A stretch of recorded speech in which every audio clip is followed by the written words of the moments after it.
Hi ನಮಸ್ತೆ ಎಲ್ಲರಿಗೂ Kannada studio YouTube channel ಸ್ವಾಗತ. ಸೊ ಇಂದಿನ ಸೆಷನ್ನಲ್ಲಿ ನಾವೇನು ನೋಡೋಣ ಅಂತ ಹೇಳಿದ್ರೆ ಇಂದಿನ ಮೀನ್ಸ್ 27th ಡಿಸೆಂಬರ್ನ ಪ್ರಚಲಿತ ಘಟನೆಗಳಲ್ಲಿ ಕಂಡುಬರ್ತಕ್ಕಂತಹ ಟಾಪ್ 30 ಕರೆಂಟ್ ಅಫೇರ್ಸ್ ಪ್ರಶ್ನೆಗಳನ್ನು ಈ ಒಂದು ಸೆಷನ್ನಲ್ಲಿ ನಾವು ಡಿಸ್ಕಷನ್ ಮಾಡೋಣ. ಸರಿನಾ? ಸೊ ಹಾಗಾದ್ರೆ ಬನ್ನಿ ವಿಡಿಯೋನ ಸ್ಟಾರ್ಟ್ ಮಾಡೋಣ. ವಿಡಿಯೋ ಸ್ಟಾರ್ಟ್ ಮಾಡೋಕ್ಕಿಂತ ಮುಂಚೆ ವಿಡಿಯೋ ಕೊನೆವರೆಗೂ ನೋಡಿ ಅಂತ ಹೇಳ್ತಾ, ಹಾಗೆ ವಿಡಿಯೋ ಕೊನೆವರೆಗೂ ನೋಡಿದ ನಂತರ ವಿಡಿಯೋ ಇಷ್ಟ ಆದರೆ ಪ್ಲೀಸ್ ವಿಡಿಯೋನ ಲೈಕ್ ಮಾಡಿ, ಸಬ್ಸ್ಕ್ರೈಬ್ ಮಾಡಿ. ಇಫ್ ನಿಮಗೆ ವಿಡಿಯೋ ಇಷ್ಟ ಆಗಲಿಲ್ಲ ಅಂದರೆ ಸೊ ಆಬ್ವಿಯಸ್ಲಿ ಡಿಸ್ಲೈಕ್ ಮಾಡಿ ಅಂತ ಹೇಳ್ತಾ, ಹಾಗೆ ಇಲ್ಲಿವರೆಗೂ ಯಾರು ಹಳೆಯ ಈ ಅನಾಲಿಸಿಸ್ ಕ್ಲಾಸ್ಗಳನ್ನು ಮತ್ತೆ SSC GD ಇಂಗ್ಲೀಷ್ ಹಾಗೂ GK ಕ್ಲಾಸ್ಗಳನ್ನು ಯಾರು ನೋಡ್ತಾ ಇಲ್ಲ ಅಲ್ವಾ, ಪ್ಲೀಸ್ ಪ್ಲೇಲಿಸ್ಟಲ್ಲಿ ಹೋಗಿ ಚೆಕ್ ಮಾಡ್ಕೊಂಡು ನೋಡ್ಕೊಳ್ಳಿ. ಸೊ ಪ್ರತಿದಿನದ ಶಿಫ್ಟ್ ವೈಸ್ ನಿಮಗೆ ಕ್ಲಾಸ್ಗಳನ್ನು ಮಾಡ್ತಾ ಇದ್ದೀವಿ, ಸರಿನಾ? ಸೊ ಆದ್ದರಿಂದ ನಿಮಗೆ ಆ ಕ್ಲಾಸ್ಗಳೇನಿದೆ ಅಲ್ವಾ ಇಂಪಾರ್ಟೆಂಟ್ ಆಗುತ್ತೆ ಆ್ಯಂಡ್ ದೆನ್ ಯೂಸ್ಫುಲ್ ಆಗುತ್ತೆ. ಸೊ ಸ್ಪೆಷಲಿ ಹೇಳೋದಾದ್ರೆ SSC GD ವಿದ್ಯಾರ್ಥಿಗಳಿಗೆ, ಓಕೆ, SSC GD ಆಸ್ಪಿರೆಂಟ್ಸ್ಗಳಿಗೆ. ಸೊ ಯಾಕಂದರೆ ನಿಮಗೆ ಈ ಸರಿ ನಿಮಗೆ ಪೋಸ್ಟ್ಗಳು ಸಹ ಚೆನ್ನಾಗಿದ್ದಾವೆ, ಓಕೆ. ಸೊ 25,000 ಇದ್ದಾವೆ, ಮತ್ತು ಇವಾಗ CRPF ಮತ್ತು ಈ BSF ಸೇರಿ ನಿಮಗೆ ಮಿನಿಮಮ್ ಏನಾದರೂ ಸಹ 35,000 ನಿಮಗೆ ವೇಕೆನ್ಸಿ ಇನ್ಕ್ರೀಸ್ ಮಾಡ್ಕೊಳ್ತಾನೆ, ಓಕೆ. ಸೊ ಆದ ಕಾರಣದಿಂದ ನಿಮಗೆ ಅಪಾರ್ಚುನಿಟಿ ಚೆನ್ನಾಗಿದೆ. ಸೊ ಅದಕ್ಕೆ ಇವತ್ತಿಂದ ನೀವು ಏನಾದರೂ ಕ್ಲಾಸ್ ಕೇಳ್ತಾ ಬಂದರೆ GK, ಸೊ ನೀವು 20 ಕ್ವಶನ್ಗಳಲ್ಲಿ ಮಿನಿಮಮ್ ಏನಿಲ್ಲಂದ್ರೂ ಸಹ ನೀವು 15ಕ್ಕಿಂತ ಜಾಸ್ತಿ ಪ್ರಶ್ನೆಗಳನ್ನು ನೀವು ಅಟೆಂಪ್ಟ್ ಮಾಡ್ತೀರಾ ಆ್ಯಂಡ್ ದೆನ್ ಕರೆಕ್ಟ್ ಮಾಡೇ ಮಾಡ್ತೀರಾ, ಓಕೆ. ಸೊ 15 ಪ್ರಶ್ನೆಗಳು ಅಂತಂದರೆ ನಿಮಗೆ ಈ 30 ಅಂಕಗಳು ಬಂದೇ ಬರ್ತವೆ. ಸೊ ಅದಕ್ಕೆ ನಿಮಗೆ ಬೇಕಾಗಿರ್ತಕ್ಕಂತಹ ಜಾಬ್ ಸಿಗುತ್ತೆ, ಸರಿಯಾ? ಸೊ ಆದ ಕಾರಣದಿಂದ ಡೈಲಿ ಮೀನ್ಸ್ ಇವತ್ತಿನವೇ ಒಂದು ದಿನವೂ ಸಹ ಬಿಡದೆ ಪ್ಲೀಸ್ ಕ್ಲಾಸ್ನ ನೋಡ್ಕೊಳ್ಳಿ, ಓಕೆ. ಆ್ಯಂಡ್ ದೆನ್ ಇಂಗ್ಲೀಷ್ ಕ್ಲಾಸನ್ನು ಸಹ ಮಾಡ್ತಾ ಇದ್ವಿ, ಅದು ನಿಮಗೆ ಜಸ್ಟ್ ಥಂಬ್ನೇಲಲ್ಲಿ, ಓಕೆ. ಸೊ ಯಾಕೆ ಹೀಗೆ ಇದನ್ನು ಆಗ್ತಿದ್ದೀರಾ ಅಂತ ಗೊತ್ತಿಲ್ಲ, ಓಕೆ, ಡೈವರ್ಟ್ ಆಗ್ತಿದ್ದೀರಾ ಅಂತ. ಇವಾಗ ಥಂಬ್ನೇಲಲ್ಲಿ ಏನಿದೆ ಅನ್ನೋದು ಇಂಪಾರ್ಟೆಂಟ್ ಅಲ್ಲ ರೀ, ಓಕೆ. ಅದ್ರ ಒಳಗಡೆ ದ ಕ್ವಾಲಿಟಿ ಏನಿದೆ ಅನ್ನೋದು ಅದು ಇಂಪಾರ್ಟೆಂಟ್, ಓಕೆ. ಇವಾಗ ಮೇಲ್ಗಡೆ ನಾನು SSC GD ಅಂತ ಹಾಕಿದ್ದೀನಿ ಅಂತಂದರೆ ಆ ಕ್ಲಾಸ್ ನಿಮಗೆ SSMTSಗೆ ಬೇಡವಾ ಅಂತನಾ, ಅಥವಾ GDಗೆ ಬಿಟ್ಟು ಈ ಬೇರೆ ಯಾವುದೇ ಎಕ್ಸಾಮ್ಗೆ ಅದು ಯೂಸೇ ಇಲ್ವಾ ಅಂತ? ಹಾಗಿಲ್ಲ, ಓಕೆ. ಸೊ ನೀವು ಆ ಇಂಗ್ಲೀಷ್ ಕ್ವಶನ್ ಪೇಪರ್ದು ಕ್ಲಾಸ್ ನೋಡ್ಕೊಳ್ಳಿ ನೀವು, ಓಕೆ. ಇಂಗ್ಲೀಷ್ ಈ ಆಂಟೋನಿಮ್ಸ್ ಕ್ಲಾಸ್ ಮಾಡಿದ್ದೀನಲ್ವಾ, ಆ ಕ್ಲಾಸ್ ನೋಡಿ ನೀವು. ಅದರಲ್ಲಿ ಇರ್ತಕ್ಕಂಥ ಪ್ರತಿಯೊಂದು ಪದಗಳು ನಿಮಗೆ GD ಲೆವೆಲಲ್ಲಿ ಇದಾವ ಅಥವಾ CG ಲೆವೆಲಲ್ಲಿ ಇದಾವ, ಇಲ್ಲ ಅಂದರೆ ಈ MTS ಲೆವೆಲ್ ಇದಾವ ಅಂತ ನಿಮ್ಗೆ ಗೊತ್ತಾಗುತ್ತೆ, ಓಕೆ. ಸೊ ಅವು ಎಲ್ಲವೂ ಸಹ ಇರೋದು ನಿಮಗೆ ಈ CHSL ಮತ್ತು MTS ಲೆವೆಲಲ್ಲಿ ಇರ್ತಕ್ಕಂಥ ಪ್ರಶ್ನೆಗಳಿದ್ದಾವೆ. ಸೊ ಆ ಲೆವೆಲಲ್ಲಿ ನೀವು ಏನಾದರೂ ಓದ್ಕೊಂಡ್ರೆ ನಿಮಗೆ ದ ಮೈನರ್ ಲೆವೆಲ್ ಏನಿದೆ ಅಲ್ವಾ, ಮೀಡಿಯಂ ಲೆವೆಲ್, ಅದು ನಿಮ್ಗೆ ಗೊತ್ತಾಗುತ್ತೆ ಅಂತ. ಸೊ ಆ ರೀತಿ ಪ್ರಶ್ನೆಗಳನ್ನು ಹೇಳ್ತಾ ಇದ್ವಿ ಅಷ್ಟೇ, ಓಕೆ. ಸೊ ಅದಕ್ಕೆ ನೀವು ಅದನ್ನು ಒಂದ್ಸರಿ ಯೋಚನೆ ಮಾಡಿ ನೋಡಿಕೊಂಡು ಕ್ಲಾಸ್ ಕೇಳಿ, ಓಕೆ. ಸೊ ಅದರಿಂದ ನಿಮ್ಗೆ ಪ್ರಾಬ್ಲಮ್ ಇಲ್ಲ, okay. But the one thing is sure, ನಿಮಗೆ ಟೈಮ್ ಅಂತೂ ವೇಸ್ಟ್ ಮಾಡಲ್ಲ ಅಷ್ಟೇ, ಓಕೆ. ಸೊ ಯಾವುದೇ ಕ್ಲಾಸ್ನ ನೀವು ನಂದು ನೋಡಿದ್ರೂ ಸಹ ನಿಮಗೆ ಯಾವುದರಲ್ಲೂ ಸಹ ನಿಮ್ಮ ಒಂದು ಟೈಮ್ ವೇಸ್ಟ್ ಆಗೋದಿಲ್ಲ, ಓಕೆ. ಅಷ್ಟನ್ನು ನಾನು ನಿಮಗೆ ಹೇಳ್ಬೋದು. ಸೊ ಹಾಗಾದರೆ ಬನ್ನಿ ಮೊದಲ ಪ್ರಶ್ನೆ ಏನಿದೆ ಅಂತ ನೋಡೋಣ. ಏನಿದೆ ಮೊದಲ ಪ್ರಶ್ನೆ? ಕೇಂದ್ರ ಸಚಿವ ಸಂಪುಟವು ಇತ್ತೀಚೆಗೆ ದೆಹಲಿ ಮೆಟ್ರೋದ ಎಷ್ಟು ಹೊಸ ಕಾರಿಡಾರ್ಗಳ ವಿಸ್ತರಣೆಗೆ ಅನುಮೋದನೆ ನೀಡಿದೆ ಅಂತ ಕೇಳಿದ್ದಾನೆ, ಸರಿನಾ? ಸೊ ಇವಾಗ ಎಷ್ಟು ಹೊಸ ಕಾರಿಡಾರ್ಗಳ ವಿಸ್ತರಣೆಗೆ ಅನುಮೋದನೆ ನೀಡಿದೆ ಯಾವುದು ಈ ಒಂದು ದೆಹಲಿ ಸರ್ಕಾರ? ಎಷ್ಟು ಅಂತ ಕೇಳಿದ್ರೆ option A 2, option B 3, option C 4, option D 5 ಅಂತ ಕೊಟ್ಟಿದ್ದಾನೆ. ಸೊ ಇದಕ್ಕೆ ಸರಿಯಾದ ಉತ್ತರ ಯಾವುದಾಗುತ್ತೆ? ಸೊ ಇದಕ್ಕೆ ಸರಿಯಾದ ಉತ್ತರ ಬಂದ್ಬಿಟ್ಟು ಆಪ್ಷನ್ ಬಿ ಅಂತ ಹೇಳ್ತೇವೆ. ಮೀನ್ಸ್ ಈ ದೆಹಲಿ ಸಚಿವ ಸಂಪುಟ ಏನಿದೆ ಅಲ್ವಾ, ಕೇಂದ್ರ ಸಚಿವ ಸಂಪುಟ ದೆಹಲಿ ಮೆಟ್ರೋದ 3 ಹೊಸ ಕಾರಿಡಾರ್ಗಳ ವಿಸ್ತರಣೆಗೆ ಅನುಮೋದನೆ ನೀಡಿದೆ. ಎಷ್ಟು? 3, ಓಕೆ. ಎಷ್ಟು? 3 ಅಂತ ಹೇಳ್ತೀವಿ. ಇದನ್ನು ಸಹ ನೆನ್ಪಿಟ್ಕೊಳ್ಳಿ, ಯಾರು ಅಂದರೆ ಕೇಂದ್ರ ಸಚಿವ ಸಂಪುಟ ಅಂತ ಹೇಳ್ತೇವೆ. ಆ್ಯಂಡ್ ನೆಕ್ಸ್ಟ್ ಪ್ರಶ್ನೆ, ದೆಹಲಿ ಮೆಟ್ರೋದ ಹೊಸದಾಗಿ ಅನುಮೋದಿಸಲಾದ 3 ಕಾರಿಡಾರ್ಗಳ ಒಟ್ಟು ಉದ್ದವೆಷ್ಟು ಅಂತ ಕೇಳಿದ್ದಾನೆ, ಸರಿನಾ? ಸೊ ಟೋಟಲಿ ಎಷ್ಟು ಉದ್ದವಿದೆ? ಸೊ ಎಷ್ಟು ಅಂತ ಕೇಳಿದ್ರೆ ಆಪ್ಷನ್ ಸಿ ಅಂತ ಹೇಳ್ತೀವಿ. ಎಷ್ಟು? 16 ಕಿಲೋಮೀಟರ್ ಉದ್ದದ ಒಂದು ಮಾರ್ಗವನ್ನು ನಿರ್ಮಾಣ ಮಾಡಬೇಕು ಅಂತ ಕೇಂದ್ರ ಸಚಿವ ಸಂಪುಟ ಇತ್ತೀಚೆಗೆ ಒಪ್ಪಿಗೆಯನ್ನು ನೀಡಿದೆ. ಎಷ್ಟು ಕಿಲೋಮೀಟರ್? 16 ಕಿಲೋಮೀಟರ್ ಅಂತ ಹೇಳ್ತೀವಿ. ಎಷ್ಟು ಕಾರಿಡಾರ್ಗಳು? 3 ಕಾರಿಡಾರ್ಗಳು, ಓಕೆ. ಅಂಡ್ ನೆಕ್ಸ್ಟ್ ಪ್ರಶ್ನೆ, ಇತ್ತೀಚಿನ ವರದಿಯ ಪ್ರಕಾರ ಭಾರತದಲ್ಲಿ ತಾಯಂದಿರ ಮರಣ ದರ, ಓಕೆ, ಏನು ಈ ಒಂದು ತಾಯಂದಿರ ಮರಣ ಅನುಪಾತ ಪ್ರತಿ 1 ಲಕ್ಷ ಜೀವಜನಗಳಿಗೆ ಎಷ್ಟಕ್ಕೆ ಇಳಿದಿದೆ ಅಂತ ಕೇಳಿದ್ದಾನೆ, ಸರಿನಾ? ಸೊ ಎಷ್ಟಕ್ಕೆ ಇಳಿದಿದೆ, ಎಷ್ಟಕ್ಕಿದೆ ಪ್ರಸ್ತುತ ಅಂತ? ಸೊ ಎಷ್ಟಕ್ಕಿದೆ ಅಂತ ನೋಡೋದಾದರೆ ಅವಾಗ ನಾವು ಹೇಳಬೇಕಾಗತ್ತೆ ಆಪ್ಷನ್ ಬಿ 97ಕ್ಕೆ, ಓಕೆ. ಸೊ ಮೀನ್ಸ್ 1 ಲಕ್ಷ ಜನ ಏನಾದರೂ ತಾಯಂದಿರು ಗರ್ಭಾವಸ್ಥೆಯನ್ನು ಹೊಂದಿ ಆ ಒಂದು ಮಗುವನ್ನು ಡೆಲಿವರಿ ಮಾಡೋ ಟೈಮಿನ ಒಳಗೆ ಸೊ ಸಾವನ್ನಪ್ತಾ ಇದ್ರು, ಸರಿನಾ? ಸೊ ಅದು ಎಷ್ಟಕ್ಕೆ ಇಳಿದಿದೆ ಅಂತ ನೋಡೋದಾದರೆ 97ಕ್ಕೆ ಇಳಿದಿದೆ, ಓಕೆ. ಇವಾಗ 1 ಲಕ್ಷದಲ್ಲಿ 97 ಜನ ಮಾತ್ರ ಅವರ ಜೀವಕ್ಕೆ ಕೂತಿದೆ. ಸೊ ಉಳಿದಿರತಕ್ಕಂತಹ ಎಲ್ಲ ಮಹಿಳೆಯರೇನಿದಾರಲ್ವಾ ಸೇಫ್ ಇದ್ದಾರೆ, ಓಕೆ. ಎಲ್ಲ ತಾಯಂದ್ರೆ ಏನಿದಾರಲ್ವಾ ಸೇಫ್ ಇದೆ ಅಂತ ಹೇಳುತ್ತೆ, okay. So this is the ನಿಮಗೆ ಇಂಪಾರ್ಟೆಂಟ್ ಕ್ವಶನ್ ಇದು. ಯಾಕೆಂದರೆ ಈ ರೀತಿಯ ಕ್ವಶನ್ಗಳನ್ನು ನಿಮಗೆ ಜಾಸ್ತಿ ಟ್ಯಾಕಲ್ ಮಾಡ್ತಾನೆ, ಜಾಸ್ತಿ ಈ ರೀತಿಯ ಪ್ರಶ್ನೆಗಳು ನಿಮಗೆ ಕೇಳ್ತಾನೆ, ಓಕೆ. ಸೊ ಒಂದು ನಿರುದ್ಯೋಗ ಆಗಿರಲಿ ಆ್ಯಂಡ್ ದೆನ್ ಇನ್ನೊಂದು ಈ ತಾಯಂದರ ಮರಣ ಅನುಪಾತ ಏನಿದೆ ಅಲ್ವಾ, ಆ್ಯಂಡ್ ದೆನ್ ಈ ಒಂದು ಶಿಶು ಅನುಪಾತ ಅದು ಸಹ ನಿಮಗೆ ಕೇಳ್ತಾರೆ. ಸೊ ಅದಕ್ಕೆ ಇದು ಇಂಪಾರ್ಟೆಂಟ್ ಇದೆ, ನೆನ್ಪಿಟ್ಕೊಳ್ಳಿ. ಎಷ್ಟು ಅಂದರೆ 97 ಅಂತ ಹೇಳ್ತೀವಿ. ಎಷ್ಟು? 1000ಕ್ಕೆ 97 ಅಲ್ಲ, ಓಕೆ. ಸೊ 1000ಕ್ಕೆ 97 ಅಂತಂದರೆ ಅದು ಬಹಳ ಕೆಟ್ಟದಾಗಿರುತ್ತೆ. ಬಟ್ ಇದು ಹೇಗಿದೆ ಅಂದರೆ 1 ಲಕ್ಷ ಜೀವಜನಗಳಿಗೆ 97ಕ್ಕೆ ಇಳಿದಿದೆ. ಎಷ್ಟು? 97ಕ್ಕೆ ಅಂತ ಹೇಳ್ತೀವಿ, 1 ಲಕ್ಷಕ್ಕೆ, okay. So and then next ಪ್ರಶ್ನೆ ಏನಿದೆ ಅಂತಂದರೆ ತಾಯಿ ಆರೋಗ್ಯ ಸುಧಾರಣೆಯಲ್ಲಿ ಭಾರತವು ಎಷ್ಟು ಶೇಕಡಾ ಸಾಂಸ್ಥಿಕ ವಿತರಣೆ ಸಾಧಿಸಿದೆ ಅಂತ ಕೇಳಿದ್ದಾನೆ, ಓಕೆ. ತಾಯಿ ಆರೋಗ್ಯ ಸುಧಾರಣೆಯಲ್ಲಿ ಭಾರತವು ಎಷ್ಟು ಶೇಕಡಾ ಸಾಂಸ್ಥಿಕ ವಿತರಣೆಯನ್ನು ಸಾಧಿಸಿದೆ? ಎಷ್ಟು? ಹೇಳ್ಬೋದಾ ಎಷ್ಟು? Option A 75%, option B 80%, option C 89%, option D 95% ಅಂತ ಕೊಟ್ಟಿದ್ದಾನೆ. ಸರ್ ನಾನು ಸೋದಕ್ಕೆ ಸರ್ ಉತ್ತರ ಯಾವುದಾಗುತ್ತೆ ಅಂದರೆ ಆಪ್ಷನ್ ಸಿ ಅಂತ ಹೇಳ್ತೀವಿ. ಎಷ್ಟು? ಈ ಒಂದು 89% ಏನಿದೆ ಅಲ್ವಾ, ಇದು ನಮ್ಮ ಭಾರತ ಏನಿದೆ ಅಲ್ವಾ, ಶೇಕಡಾದಲ್ಲಿ ಸಾಂಸ್ಥಿಕ ವಿತರಣೆಯಲ್ಲಿ ಈ ಒಂದು ಸುಧಾರಣೆಯನ್ನು ಸಾಧಿಸಿದೆ. ಹೆಸರನ್ನ ಯಾವ ದೇಶ? ನಮ್ಮ ಭಾರತ ದೇಶ ಅಂತ ಹೇಳ್ತೇವೆ. ಆ್ಯಂಡ್ ನೆಕ್ಸ್ಟ್ ಪ್ರಶ್ನೆ, ಮಹಾರಾಷ್ಟ್ರದ ಸೋಲಾಪುರದ ಬೋರಾಮಣಿಯಲ್ಲಿ ಪತ್ತೆಯಾದ ಸುಮಾರು 2000 ವರ್ಷ ಹಳೆಯದಾದ ವೃತ್ತಾಕಾರದ ಕಲ್ಲಿನ ರಚನೆಯಲ್ಲಿ ಎಷ್ಟು ಉಂಗುರಗಳಿವೆ ಅಂತ ಕೇಳಿದ್ದಾನೆ. ಓಕೆ, ಸೊ ನಿಮ್ಗೆ ಗೊತ್ತಿರಲಿ, ಇವಾಗ ಚಕ್ರವ್ಯೂಹ ಅಂತ ನೀವು ಕೇಳಿರ್ತೀರಾ. ಎಲ್ಲಿ ಕೇಳಿರ್ತೀರಾ? ಸರ್ ನಾನು ಮಹಾಭಾರತದಲ್ಲಿ ಕೇಳಿದ್ದೀನಿ. ಹೌದು, ನೀವು ಮಹಾಭಾರತದಲ್ಲಿ ಕೇಳಿರ್ತೀರಾ. ಈ ಅಭಿಮನ್ಯು ಏನಿದಾರಲ್ವಾ, ಇದೇ ಚಕ್ರವ್ಯೂಹದಲ್ಲಿ, ಯಾವ ಚಕ್ರವ್ಯೂಹದಲ್ಲಿ? ಇದೇ ಒಂದು ಚಕ್ರವ್ಯೂಹದಲ್ಲಿ ಅವರು ಸಿಲುಕಿಯನ್ನು ಹಾಕ್ತಾರೆ, ಸಾವನ್ನಪ್ತಾರೆ. ಓಕೆ, ಸೊ ಆ ರೀತಿಯ ಹೊಂದಿರತಕ್ಕಂಥ ಒಂದು ಆಕಾರವನ್ನು ಹೊಂದಿರತಕ್ಕಂಥ ಕಲ್ಲಿನಿಂದ ಮಾಡಿರ್ತಕ್ಕಂಥದ್ದು ಈ ಚಕ್ರವ್ಯೂಹ ಸಿಕ್ಕಿದೆ. ಎಲ್ಲಿ ಗೊತ್ತಾ? ನಮ್ಮದೇ ಸೋಲಾಪುರಲ್ಲಿ. ಓಕೆ, ಸೊ ಮೀನ್ಸ್ ನಮಗೆ ಬಹಳ ನಿಯರ್ ಆಗುತ್ತೆ ಸೋಲಾಪುರ. ಓಕೆ, ಸೊ ನಮ್ಮದೇ ಆಗಿರ್ತಕ್ಕಂಥ ಸೋಲಾಪುರದಲ್ಲಿ, ಆ್ಯಕ್ಚುಲಿ ಹೇಳಬೇಕು ಅಂದರೆ ಸೋಲಾಪುರ ಈ ಸ್ವತಂತ್ರ ಸಿಗೋಕ್ಕಿಂತ ಮುಂಚೆ ನಮ್ಮ ಕರ್ನಾಟಕದ ಒಂದು ಭಾಗವೇ ಆಗಿತ್ತು. ಓಕೆ, ಸೊ ನಾವು ಹೇಗೆ ಈ ಕಾಸರಗೋಡನ್ನು ಕಳ್ಕೊಂಡ್ವಲ್ವ, ಹಾಗೆ ರೀತಿ ಇದೇ ಒಂದು ಸೋಲಾಪುರನ, ಹಾಗೆ ಅಕ್ಕಲಕೋಟವನ್ನು ಸಹ ನಾವು ಕಳ್ಕೊಂಡಿದ್ದೀವಿ. ಯಾರು? ನಮ್ಮ ಕರ್ನಾಟಕರು ಆ್ಯಂಡ್ ದೆನ್ ಕನ್ನಡಿಗರು ಅಂತ ಹೇಳ್ತೀವಿ. ಓಕೆ, ಸೊ ಇದು ಸರ್ ನಿಮಗೆ ಗೊತ್ತಿರಲಿ. ಸೊ ಇಲ್ಲಿ ಈ ಒಂದು ಸೋಲಾಪುರ ಎಲ್ಲಿ ಕಂಡುಬರುತ್ತೆ? ಈ ಒಂದು ಮಹಾರಾಷ್ಟ್ರದಲ್ಲಿ ಕಂಡುಬರುತ್ತೆ. ಸರಿ, ಆ ಒಂದು ಸೋಲಾಪುರದ ಬೋರಾಮಣಿಯಲ್ಲಿ ಪತ್ತೆಯಾಗಿರ್ತಕ್ಕಂಥ 2000 ವರ್ಷದ ಹಳೆಯದಾದ ಕಲ್ಲಿನ ರಚನೆಯಲ್ಲಿ ಎಷ್ಟು ಉಂಗುರಗಳಿವೆ ಅಂತ ಕೇಳಿದ್ದೇನೆ. ಸರ್ ಎಷ್ಟು ಅಂತ ಹೇಳ್ಬೋದಾ? ಎಷ್ಟು? ಸೊ ಇದರಲ್ಲಿ 15 ಉಂಗುರದ ರಚನೆಗಳಿದಾವೆ. ಮೀನ್ಸ್ ಎಷ್ಟು ರೌಂಡ್ಗಳಿದಾವೆ ಅಂತ ಕೇಳಿದ್ರೆ 1 2 3 4 5 6 7 8 9 15 ವೃತ್ತಗಳು ಇದರಲ್ಲಿ ಕಂಡು ಬರ್ತವೆ. ಸರ್ ಸೊ ಇದನ್ನ ನೆನ್ಪಿಟ್ಕೊಳ್ಳಿ. This is the most important question ಆಗುತ್ತೆ. ಓಕೆ, ಸೊ ಯಾಕೆ ಅಂತಂದ್ರೆ ಇದು ಸಿಕ್ಕಿರೋದು ನಮ್ಮ ಒಂದು ದಕ್ಷಿಣ ಭಾರತದಲ್ಲಿ ಸಿಕ್ಕಿದೆ. ಓಕೆ, ಎಸ್ಪೆಷಲಿ ಏನು ಅಂತಂದರೆ ನಮ್ಮ ಮಹಾರಾಷ್ಟ್ರದಲ್ಲಿ ಸಿಕ್ಕಿದೆ. ಸೊ ಅದಕ್ಕೆ ಇದು ಇಂಪಾರ್ಟೆಂಟ್ ಆಗುತ್ತೆ. ಆ್ಯಂಡ್ ದೆನ್ ಇನ್ನೊಂದು ಏನು ಅಂತಂದರೆ ಈ ರೀತಿ ಕಲ್ಲಿಂದ ಸಿಕ್ಕಿದೆ ಅಲ್ರಿ ಅದು. ಓಕೆ, ಇಟ್ಟಿಗೆ ಅದು ಯಾವುದೋ ಸಿಕ್ಕಿಲ್ಲ. ಅದು ಎಷ್ಟು ವರ್ಷದಿದೆ? 2000 ವರ್ಷಗಳಷ್ಟು ಹಳೆಯದಾಗಿದೆ, ಬಟ್ ಅದು ಕಲ್ಲಿಂದ ಸಿಕ್ಕಿದೆ. ಸೊ ಅದಕ್ಕೆ ಇಂಪಾರ್ಟೆಂಟ್ ಆಗುತ್ತೆ. ಓಕೆ, ಅದನ್ನು ನೆನ್ಪಿಟ್ಕೊಳ್ಳಿ. ಈ ಹಳ್ಳಿ ಹೆಸರನ್ನು ಸಹ ನೆನ್ಪಿಟ್ಕೊಳ್ಳಿ. ಯಾವುದು? ಬೋರಾಮಣಿ ಅಂತ ಹೇಳ್ತೀವಿ. ಆ್ಯಂಡ್ ದೆನ್ ಈ ಒಂದು ಜಿಲ್ಲೆ ಹೆಸರು ನೆನ್ಪಿಟ್ಕೊಳ್ಳಿ, ಸೋಲಾಪುರ ಅಂತ ಹೇಳ್ತೀವಿ. ಓಕೆ, ಸೋಲಾ ಅಂತಂದರೆ 17 ಪ್ಲಸ್ ಪುರಗಳನ್ನು, ಓಕೆ 17 ಊರುಗಳನ್ನು ಸೇರಿಸಿ ಈ ಒಂದು ಸೋಲಾಪುರ ಆಗಿದೆ ಅಂತ ಕತೆ ಸಹ ಇದೆ. ಓಕೆ, ಆ್ಯಂಡ್ ದೆನ್ ನೆಕ್ಸ್ಟ್ ಪ್ರಶ್ನೆ, ಈ ಸೋಲಾಪುರದಲ್ಲಿ ಪತ್ತೆಯಾದ ಕಲ್ಲಿನ ಚಕ್ರವ್ಯೂಹ ಯಾವ ಪುರಾತನ ಸಂಸ್ಕೃತಿಯ ಪ್ರಭಾವವನ್ನು ತೋರಿಸುತ್ತದೆ ಅಂತ ಕೇಳಿದ್ದೇನೆ. ಸರಿನಾ? ಯಾವುದರ ಒಂದು ಸಂಸ್ಕೃತಿಯ ಪ್ರಭಾವವನ್ನು ತೋರಿಸುತ್ತದೆ ಇದು? ಯಾವುದು ಅಂತ ಕೇಳಿದ್ರೆ ಈ ಒಂದು ಇಂಡೋ ರೋಮನ್ ಅಂತ ಹೇಳ್ತೀವಿ. ಯಾವುದು? ಈ ಒಂದು ಇಂಡೋ ರೋಮನ್ ಪ್ರಭಾವವನ್ನು ಇದು ತೋರಿಸುತ್ತೆ. ಯಾವುದು? ಇಂಡೋ ರೋಮನ್ ಪ್ರಭಾವ ಅಂತ ಹೇಳ್ತೀವಿ. ಈ ಒಂದು ಕಲ್ಲಿನ ಚಕ್ರವ್ಯೂಹ ಕಂಡು ಬಂದಿದೆ ಎಲ್ಲಿ? ನಮ್ಮ ಸೋಲಾಪುರದ ಬೋರಾಮಣಿಯಲ್ಲಿ. ಓಕೆ, ಇದನ್ನು ಸಹ ನೆನ್ಪಿಟ್ಕೊಳ್ಳಿ. This is the most important question.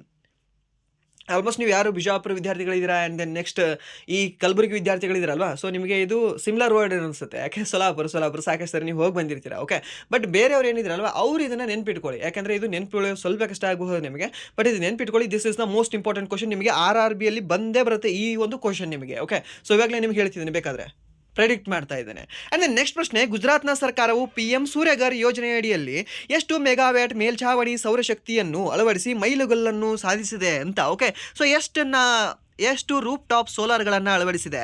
ಎಷ್ಟು ಹೇಳ್ಬೋದಾ?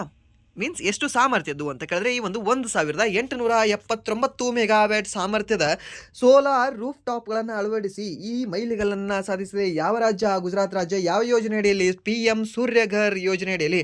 ಸೊ ಟೋಟಲಿ ಇದರಲ್ಲಿ ಎಷ್ಟು ಯೂನಿಟ್ಗಳು ಫ್ರೀಯಾಗಿ ಕೊಡ್ತಾರೆ ಅಂತ ಕೇಳಿದ್ರೆ 300 ಯೂನಿಟ್ಗಳಷ್ಟು ಫ್ರೀಯಾಗಿ ಕೊಡ್ತಾರೆ. ಓಕೆ, ಎಷ್ಟು? 300 ಯೂನಿಟ್ಗಳು ಅಂತ ಹೇಳ್ತೀವಿ. ಸೊ ಅದನ್ನು ನಾವು ವೈಯಕ್ತಿಕವಾಗಿ ಬಳಕೆಯನ್ನು ಮಾಡ್ಕೊಳ್ಬಹುದು. ಆ್ಯಂಡ್ ನೆಕ್ಸ್ಟ್ ಪ್ರಶ್ನೆ, ಮಹಾರಾಷ್ಟ್ರದ ಯಾವ ಜಿಲ್ಲೆಯಲ್ಲಿ ಹೊಸದಾಗಿ ಒಣ ದ್ರಾಕ್ಷಿ ಸಂಶೋಧನಾ ಕೇಂದ್ರವನ್ನು ಸ್ಥಾಪಿಸಲು ನಿರ್ಧರಿಸಿದೆ ಅಂತ ಕೇಳಿದ್ದಾನೆ. ಸರ್ ಯಾವುದು ಸರ್? ಸೊ ಇದನ್ನು ಸಹ ನೀವೇನಾದರೂ ಬಾಗಲಕೋಟೆ, ಬೆಳಗಾವಿ ಮತ್ತು ಬಿಜಾಪುರ ಆ್ಯಂಡ್ ದೆನ್ ಈ ಕಲಬುರಗಿಯವರಾಗಿದ್ದರೆ ಇದು ನಿಮಗೆ ಸಿಂಪಲ್. ಓಕೆ, ಇದು ಈಸಿಯಾಗಿ ಹೇಳ್ಬೋದು. ನಿಮಗೆ ಜಸ್ಟ್ ನೀವು ದ್ರಾಕ್ಷಿ ತಿಂತಿದ್ರಿ, ಇಲ್ಲ ಅಂತಂದರೆ ಈ ಮನುಕಿ ಅಂತ ಹೇಳ್ತೀವಿ ಗೊತ್ತಾ, ಅವುಗಳನ್ನೇ ಒಣ ದ್ರಾಕ್ಷಿ ಅಂತ ಹೇಳ್ತೀವಿ. ಆ ಮನುಕಿ ತಿಂತಿದ್ರಿ ಅಂದರೆ ನಿಮ್ಗೆ ಗೊತ್ತಿರುತ್ತೆ. ಯಾವುದು? ನಾಸಿಕಲ್ಲಿ, ಪುಣೆಯಲ್ಲಿ, ಸಾಂಗ್ಲಿಯಲ್ಲಿ ಮತ್ತು ನಾಗ್ಪುರಲ್ಲಿ. ಯಾವುದು ಅಂತ ಹೇಳ್ಬೋದಾ? ಹೇಳಿ ನೋಡುವ ಯಾವುದು ಅಂತ. ಸೊ ಯಾವುದು ಸರ್? ಸಾಂಗ್ಲಿ ಸರ್. ಓಕೆ, ಯಾವುದು? ಸಾಂಗ್ಲಿ ಅಂತ ಹೇಳ್ತೀವಿ ಸರ್ನ. ಸಾಂಗ್ಲಿಯಾನ? ಆ ಸಾಂಗ್ಲಿ, ಹಾಗೆ ನೆನ್ಪಿಟ್ಕೊಳ್ಳಿದ್ದೀನ. ಓಕೆ, ಸೊ ಸಾಂಗ್ಲಿಯಾನ ಏನು ಮಾಡ್ತಿದ್ರು? ಶಂಕರ್ನಾಗ್ ಬಾಯಲ್ಲಿ ಏನಾದರೂ ಒಂದು ಅಗಿತಿದ್ರು ನೋಡಿ, ಅವರು ಸುಮ್ಮನೆ ಇರ್ತಿರಲಿಲ್ಲ. ಓಕೆ, ಸಾಂಗ್ಲಿಯನ್ನ.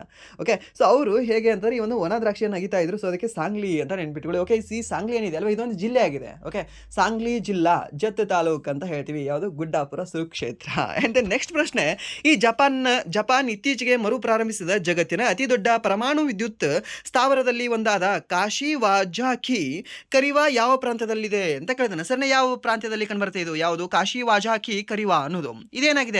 ಇದೊಂದು ಪರಮಾಣು ವಿದ್ಯುತ್ ಸ್ಥಾವರವಾಗಿದೆ. ಸೊ ಇದು ಎಲ್ಲಿ ಕಂಡುಬರುತ್ತೆ ಅಂತ ನೋಡೋದಾದ್ರೆ ಅವಾಗ ನಾವು ಹೇಳ್ತೀವಿ ಈ ಆಪ್ಷನ್ ಸಿ ನಿಗೋಟಾದಲ್ಲಿ ಇದು ಕಂಡುಬರುತ್ತೆ. ಯಾವುದು?